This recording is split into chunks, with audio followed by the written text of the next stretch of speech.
It's a beautiful day here in South Florida. I'm sitting here thinking about what's happening in our world.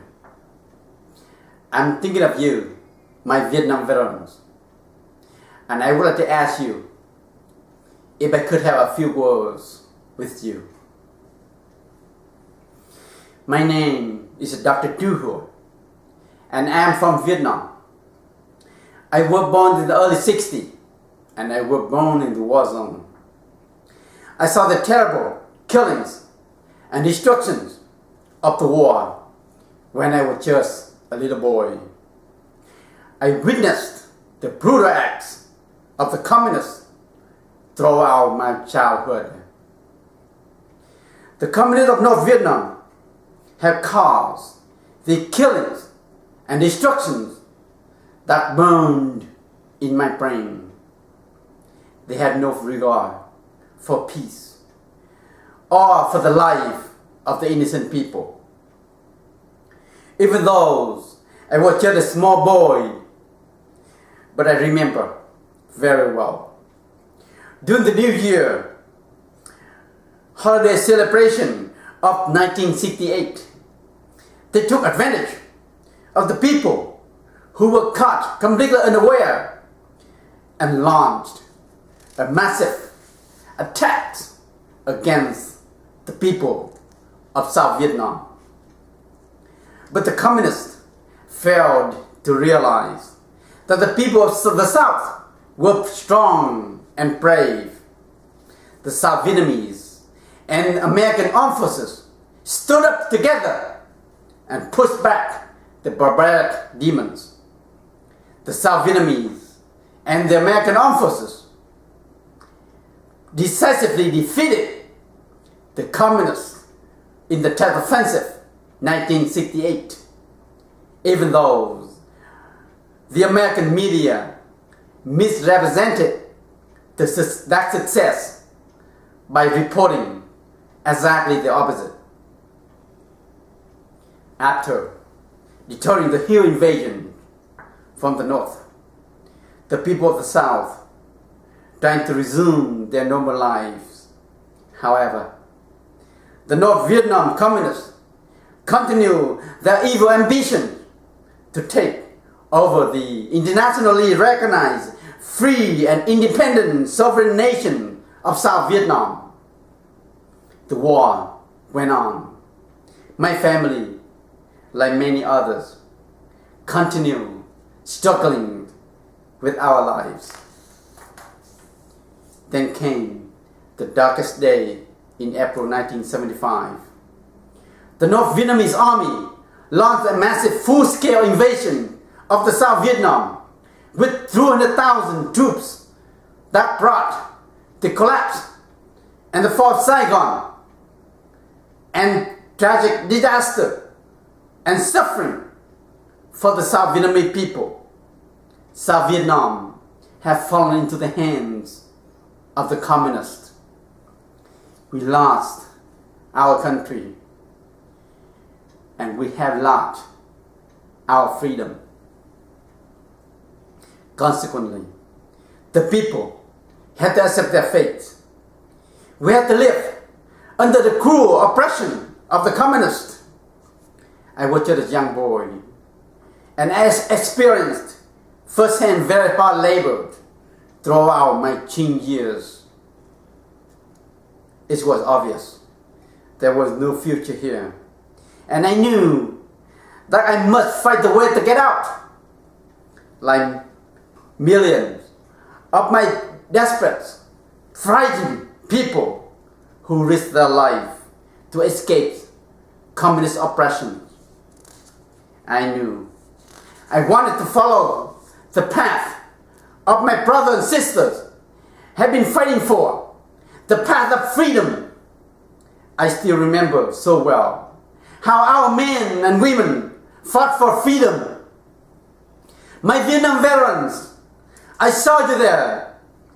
You have been in my village, scouting and fighting the enemy. I saw you standing tall, heroically, with the South Vietnamese soldiers, defending us. against the communists. I saw you helping the sick and the injured Vietnamese people. I saw you protecting my village and making me and all the children laugh. You brought the freedom and security to my village. You are our angels. I know you were serving and fighting not only for your country, but also for 15 million men, women and children of the South Vietnam. Since you left my village, I tried to follow your path. But the path didn't come easy for me. I have tried to escape 11 times before I could make it out to the oceans. But the danger did not stop there. Our small boat was very crowded with desperate people. We sailed for 5 days and nights in the deep sea with strong wind and big wave. And this tiny, unworthy craft did not reach our destinations. We were lost. Water and food were running out. Fuel was almost gone. And worse storms was about to come.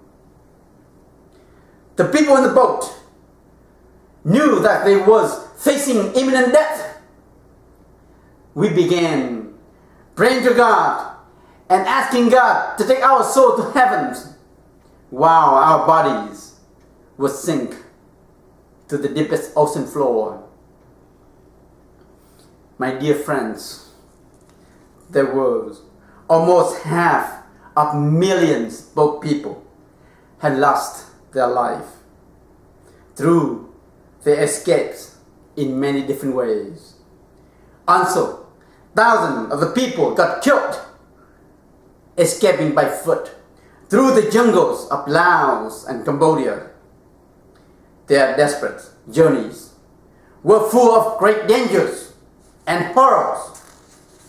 Their little hopeless boats were not just facing strong storms and big waves. They were also facing the worst nightmare from the Thai pilots. The animal cruelty, beast virus, beaten, dropped everyone, and raped the women in front of their husbands and their families. Then in many cases, they just killed the entire hopeless people on board. I was so fortunate and blessed. In September 1982, I finally had an airplane ticket to go to the United States of America. It was one of the happiest days of my life. I knew that I was about to reach my destination, the destination of freedom. People like us, who has experienced the tyranny of the communists, know very well that freedom is not free. My Vietnam veterans, thank you for showing me that you have so much humanity and kindness in your heart. And thank you for showing me what freedom is all about. But I came here not just to say thank you. I came to tell you that in December 1987, I was very proud to become one of you. As soon as I had studied so hard to learn how to speak, read, and write English, I joined the United States Navy. My dream came true. I joined the United States Navy so that I could serve and give back to my great new homeland. Yes, I was standing tall, side by side with my fellow servicemen and women to help protect our beautiful and decent world of free enterprise and democracy. I was so proud and happy to serve my new country on the magnificent aircraft carriers, USS America. What a beautiful name. I have gone through the most struggles and seek for freedom. Then I fought to protect it. Freedom is not free. I realize that people shouldn't take our precious freedom for granted. I therefore wrote the book, The Escapes and My Journey to Freedom. My Vietnam veterans, I wrote these books through my eyes. This is the story of life and death, good and evil, hardship and fortune. And the most important thing of all, this book will tell people freedom is not free. I would like people to understand the real faces of the communism of Vietnam. I also need to tell people the other side of the Vietnam War after the fall of Saigon. My Vietnam veterans, I saw you there, and thank you. I couldn't thank you enough. There's more than 58,000 members of our American Armed Forces, and more than 300,000 of the South Vietnamese Armed Forces paid their ultimate sacrifice in fighting for freedom of Vietnam. May God bless their souls. There was more than 662 American prisoners of war in the Vietnam War. How can we ever begin to imagine what our BOW went through with the barbaric communism of Vietnam? The brutality of the cruel, ruthless of communists caused great pain and suffering were far beyond any descriptions. My VOW, thank you for service and sacrifice. There are almost 3,000 missing in actions. Decades have passed, but I know the agonies are still with their families. Today, I would like to thank all those brave souls whose ultimate sacrifice have made the world a better place for all humanity. To all of our Vietnam veterans and family, thank you. I know you understand that the Vietnam War, like Korean War, was part of the Cold War from 1946 to 1989 against the aggressive expansion of communism. Our country was founded upon the noble principle of freedom, liberty, and justice for all. We must strongly reject dictatorship, communism, and extremism, which cause so much suffering.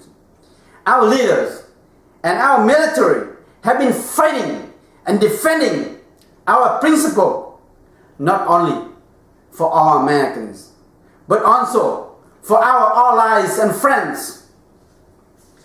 50 years ago,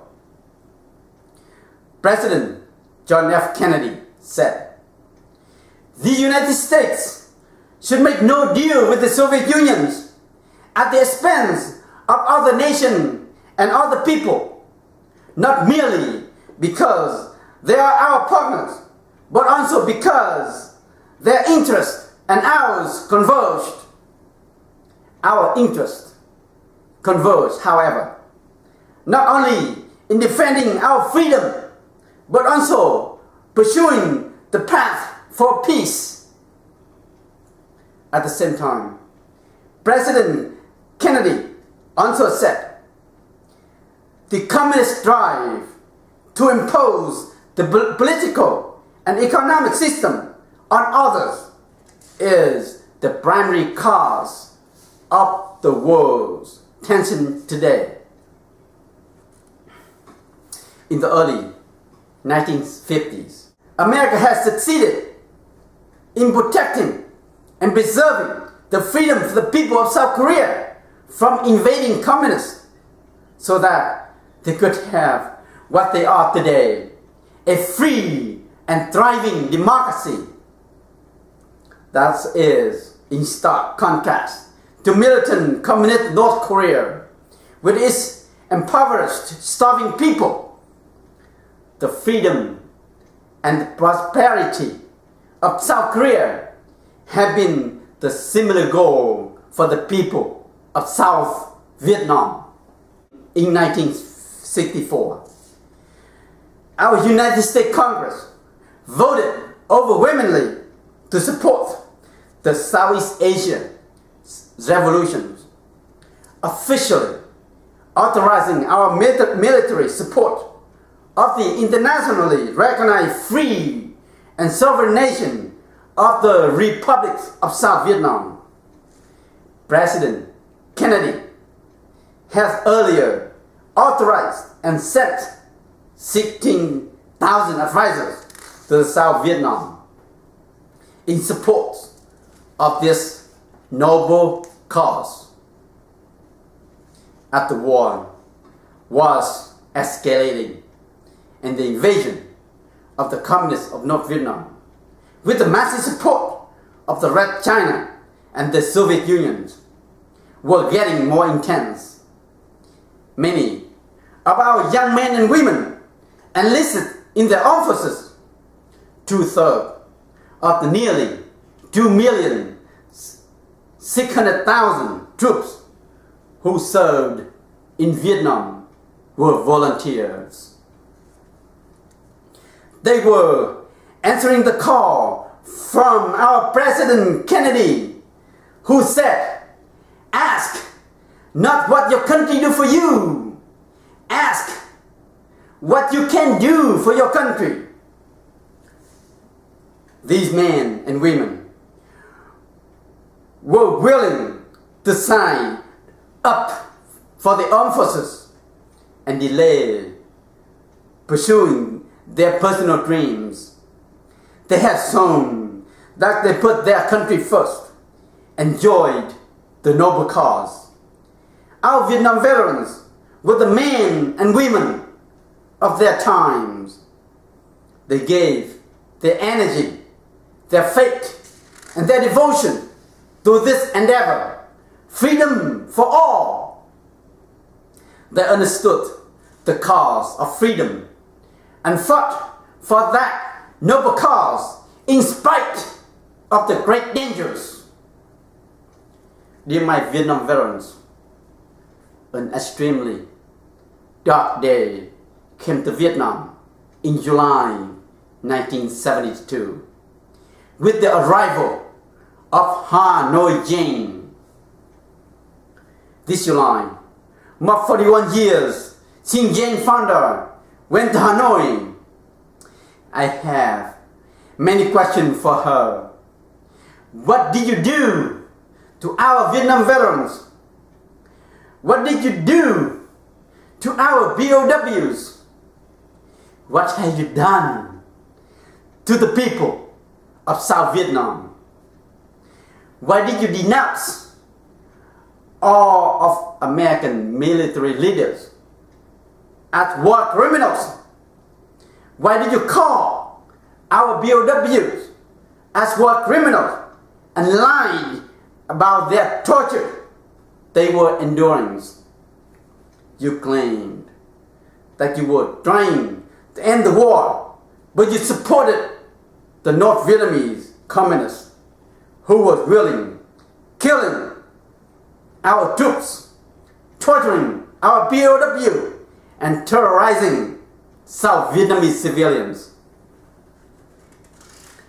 How can you possibly not feel tremendous shame and regret for the very real harm that you did on your trip to Hanoi, when you gave aid and comfort to our enemies.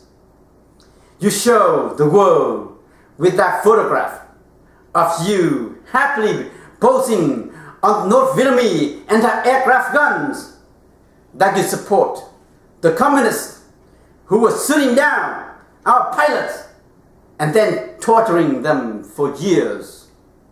It is so hard to believe that you're still living in America. Even recently, you show absolutely no remorse and no compassion when you make a rude comment to our Vietnam veterans heroes. When you said, "Get a life!" Hanoi Jane, let me have a few words with you. You were a clueless and willing tool of the communist propaganda, parroting the words provided to you by your North Vietnamese comrades. Let me give you some facts contrary to your hateful claims. Vietnam veterans absolutely not war criminals. Our BOW are not professional killer machines.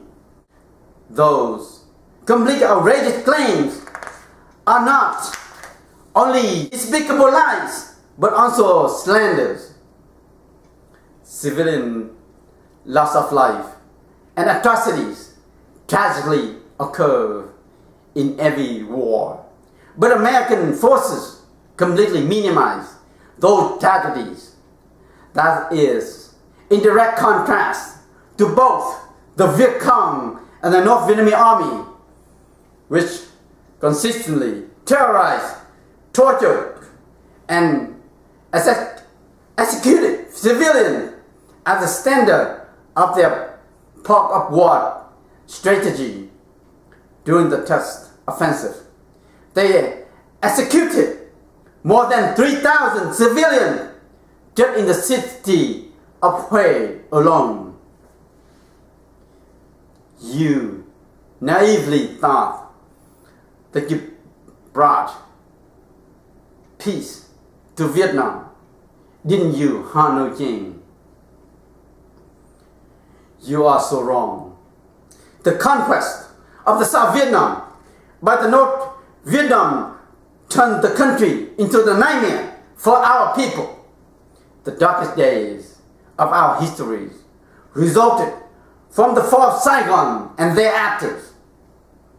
The two horrific images at the fall were far beyond words.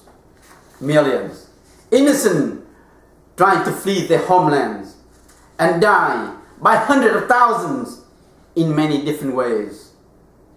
I myself, as a young boy, had to escape 11 times. The wound and suffering are still inside of me until this day. Hanoi Jane, if you had been sincerely interested in peace, why didn't you ask your North Vietnamese friends to stop their invasion and stop the effort to conquer the South Vietnam? Without those aggressive imperialist attacks, there could have been no war. There would have been peace for both of our countries, and millions of people would not have perished. Jane, if you think you and your protester did something good for the country of Vietnam, please answer these questions. What do you know about the condition of the country of Vietnam right now? Do you know that the poor people are crying for help across the country as I speak to you? Do you know that thousands of young, innocent Vietnamese girls are being sold for sex slaves to other countries? Tens of thousands of men and women have been exported to work as slave labor abroad. Do you know that land and properties of the poor people have been taken away so the communist regime can build their own personal fortunes?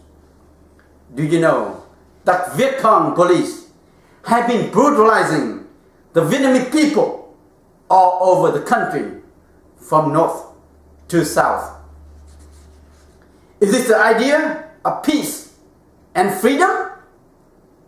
I thought that you supported human rights, civil rights, women's rights, and freedom of speech.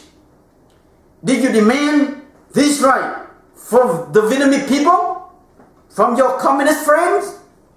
You and your anti-war activists protested loudly on behalf of rights, morality, and justice for the people of Vietnam. Where are you and your fellow protesters now that the condition of the oppressed people is worse than it was during the war? I also would like to tell you, the United States military never lost a battle during the war.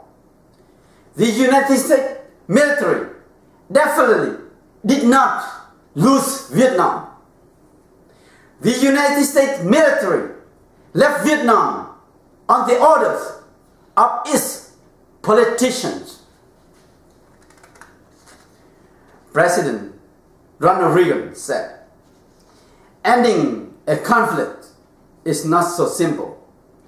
Calling it off and coming home, because the price for that kind of peace could be 1,000 years of darkness for generations Vietnam born."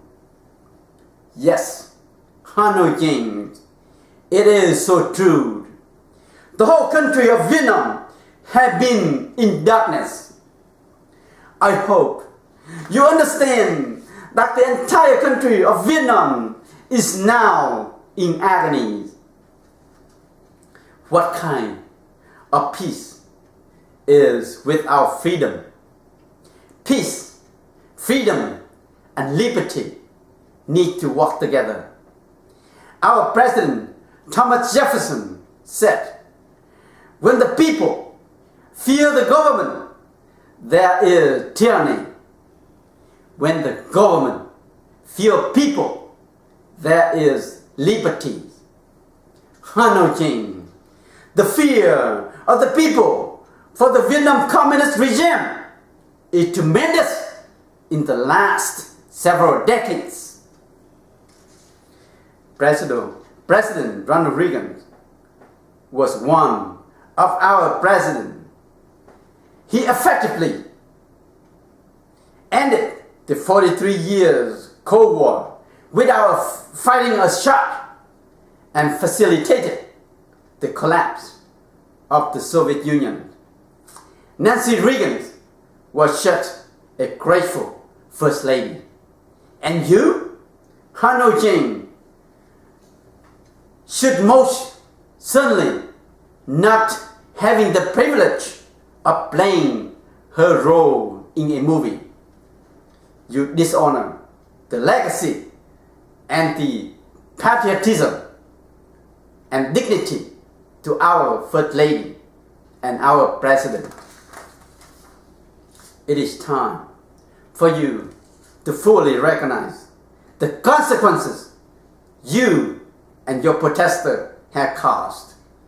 It is also time for us to realize that we are human and God grants us a conscience to do good deed. God has taken all our sins for us so we all could be forgiven. Miss Jane Fonda, it's time for you to step forward and show that you are a real American. It's time to heal And it's time for you to respectfully ask for the forgiveness from our Vietnam veteran heroes from the bottom of your heart and souls. Healings is good for all of us, and hatred can only do evil before we all go with God. We should prepare ourselves to be in a good spirit. Don't you agree?